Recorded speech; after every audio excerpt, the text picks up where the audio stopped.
आप तो अपने मामा हैं, आप सबके लिए बहुत, मतलब इससे बड़ा दुख क्या हो सकता है। और जब हम सब उनका मुस्कुराता हुआ चेहरा देखते हैं तो ऐसा लगता है कि हर किसी के आसपास की कोई प्यारी सी बच्ची है। आप किस तरह से देख रहे हैं पूरा जो दर्द है, जो परेशानी है, जो आपकी बहन जिससे गुजर रही है? हमें तो पहले 3 दिन 4 दिन पहले हमें विश्वास नहीं हुआ वो ये खबर झूठी है, ये झूठा है सब कुछ। तो वो याद तो बहुत ही आ रही है वो, हमने उसको बचपन में हमारे पास ही रही है वो। तो उसके डैडी की डेथ के बाद हमने ही उसको पाला है, मेरी डैडी मम्मी ने। इसको हम अपने घर ही ले आए थे, इसकी मम्मी को, टुनिशा को। मेरे बेटे के साथ वो पढ़ती थी चंडीगढ़ में। जब 14 साल की थी उसको ये एक्टिंग का बहुत शौक़ था, और इनके थ्रू, पवन जी के थ्रू वो बम्बे में हमें तो कोई जानता नहीं था, ना हमारा कोई रिलेटिव, ना कोई हमारा कोई इस लाइन में कोई। तो इन्होंने बहुत सपोर्ट की, फिर वो वहाँ यहाँ आई बम्बे, एक्टिंग शुरू की, नाल पढ़ाई भी शुरू की। फिर इतना वो ऑडिशन, जब ऑडिशन हुआ तो वो सेलेक्ट हो गई, फिर काम इतना मिल गया, तो फिर पढ़ाई पर थोड़ा फ़र्क पड़ा। तो याद तो बहुत आ रही है, याद क्यों नहीं आएगी। वकील साहब, अब ये बताइए कि जो माँ के कहना है, वो कहती हैं कि शिजान इसके लिए जिम्मेदार है, उसे हर हाल में सजा मिलनी चाहिए। ऐसा क्या कानूनी तौर पर हो पाएगा? अगर उसके लिए चाहिए तो क्या वो इंपॉर्टेंट फैक्टर्स होंगे जिसकी वजह से उसे जिम्मेदार, अबेटमेंट टू सुसाइड, जो भी मामले हैं उसमें कन्विक्शन हो सकता है?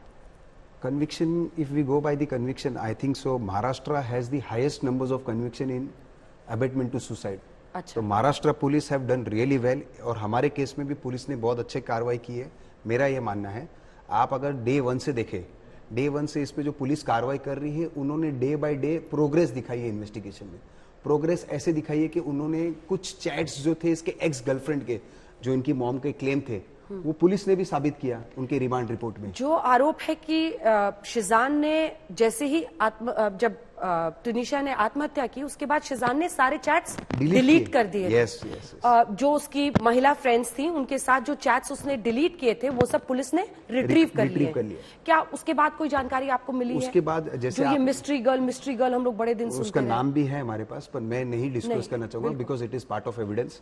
दूसरी चीज जो आप बार बार पूछ रहे हैं कि व्हाट इज लव जिहाद, मेरे हिसाब से लव जिहाद इज दैट कि एक प्यार में जब आदमी उस प्यार को पाने के लिए कुछ भी करता है, दैट कन्वर्ट्स इनटू लव जिहाद। क्योंकि ये लड़की तुनिशा जो है वो सिर्फ बोल रही नहीं थी, बट आप अगर उसके इंस्टाग्राम अकाउंट्स देखेंगे तो डिस्प्ले होता है उसके अकाउंट्स में कि she was turning to speak Urdu day by day.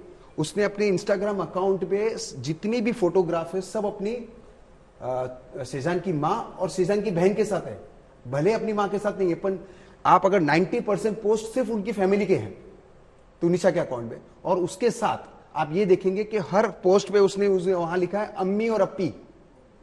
ये वाला पोस्ट दिखा दीजिए। ये उसकी बहन का बर्थडे है और उसने क्या लिखा आप देखिए, हैप्पी बर्थडे टू अप्पी। ये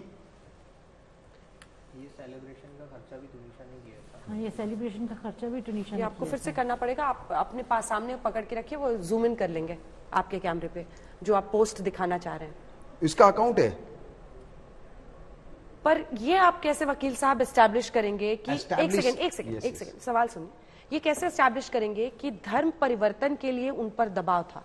क्योंकि लव जिहाद का मतलब ये होता है कि धर्म परिवर्तन के लिए दबाव हो। बहुत अच्छा सवाल आपका। इस पे मैं ये बोलना चाहूंगा, सबसे इंपॉर्टेंट था कि जब इस लड़की का ब्रेकअप हुआ इसके साथ, हाँ। फिर भी ये लड़की को, उस लड़के को रोज सेट पे मिलना है, हाँ। रिलेशंस है, सीन करने हैं, हाँ। सीन करने के बाद अगर आप ऐसे बहुत सारे स्टेटमेंट्स मैं रिवील नहीं करना चाहता हूँ, बट स्टेटमेंट्स हुए हैं, पुलिस इन्वेस्टिगेशन में आया है कि जब ये लड़की सुबह सेट पे आती थी, she was always happy. The moment there was a break, जब ये लंच पे बैठते थे, दोनों के बीच में कुछ ना कुछ ऐसी बातें होती थी जिसके कारण पूरा दिन उसके बाद का उसका खराब नहीं गुजरता था।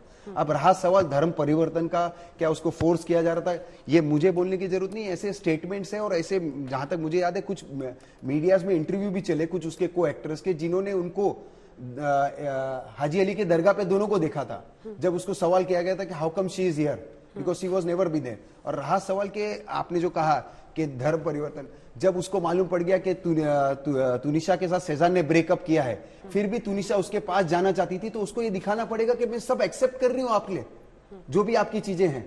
दैट इज कॉल्ड के लव पैशन, कि लव के लिए मैं उसके लिए कुछ भी करने के तैयार हूं। उसका आपको नजारा जो दिखेगा वो इसमें भी दिखेगा। जो उसका लास्ट पोस्ट है, ये 24 तारीख का पोस्ट है। अगर आप ये मानते हैं कि एक लड़की सुसाइड कर सकती है, तो वो ये शब्द कभी नहीं लिखेगी।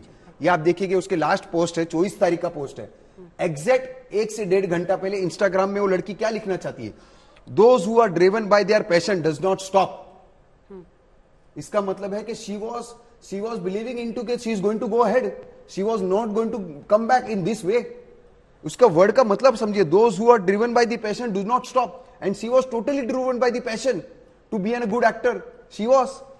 तो एक लड़की जो इतने कामयाबी हासिल करने के बाद उसको अचानक से क्या हुआ, और सबसे बड़ा सवाल जो आपने पूछा कि how you are going to get conviction, that is most important is to see that the police investigation ने आज जो उसकी बेल एप्लीकेशन में रिपोर्ट फाइल की, उसमें पुलिस का भी यही मानना है कि 15 मिनट पहले जब ये दोनों कमरे में थे और कोई नहीं था, ऐसा क्या बोला गया तुनिशा को कि उसको उस सेट पे सुसाइड करना पड़ा। मेरा ये मानना है, अगर ब्रेकअप हुआ था 20 दिन पहले, तो तुनिशा के पास बहुत लंबा सफर था। 20 दिन में कभी भी ब्रेकअप करके सुसाइड कर सकती थी, अपने घर कर सकती थी। वो अपना घर क्यों नहीं चूज किया उसने?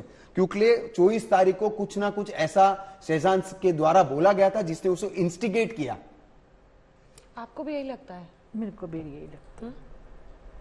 शेजान उस दिन सुबह गई थी तो बिल्कुल अलग मूड में थी वो। ठीक थी, बस जैसे नॉर्मली जाती है रोज वैसे थी वो। क्रिसमस की टिकट्स बुक करने को वो उसने क्रिसमस की टिकट बुक करवा ली 1 घंटा पहले। वो उसके बाद क्या हुआ पता नहीं मेरे को। और भी बहुत सारे आरोप हालांकि परिवार वालों ने लगाए हैं, लेकिन एक हिस्सा और सुना देते हैं उनकी मां का। हाँ बताइए। आप जरूर उस पर जवाब दीजिए। किसी बच्चे ने सुसाइड किया है और कल की डेट में उनका वकील पावर ऑफ अटर्नी ले रहा था। वो पावर ऑफ अटर्नी किसी को देके जा रही है। आपकी जिंदगी में कुछ नहीं बचा है, आपकी औलाद चली गई है, आपकी लाइफ में कुछ नहीं बचा। आपकी लाइफ का भी एक मकसद होना चाहिए कि आपकी बच्ची ने ऐसा क्यों किया है, ये दुनिया के सामने आना चाहिए। और वो पावर ऑफ अटर्नी उस बच्ची के केस की वो देके जा रही हैं और वो चली गई हैं। वो ये कैसे कोई मां कर सकती है? क्या कहेंगे? मैं इस मामले में ये बोलना चाहती हूँ कि ये चीज़ें मैंने तब की हैं क्योंकि जो उसके बाकी के रिचुअल्स थे, जैसे उसके एशेज थे और उसकी जो अंतिम अरदास थी, मैंने चंडीगढ़ में करनी थी। Because all my relatives are there, my चाचा चाची सब कुछ थे, मेरे फादर वहाँ थे, तो मेरे को सब कुछ वहाँ करना था क्योंकि बॉम्बे में कोई भी नहीं था मेरा।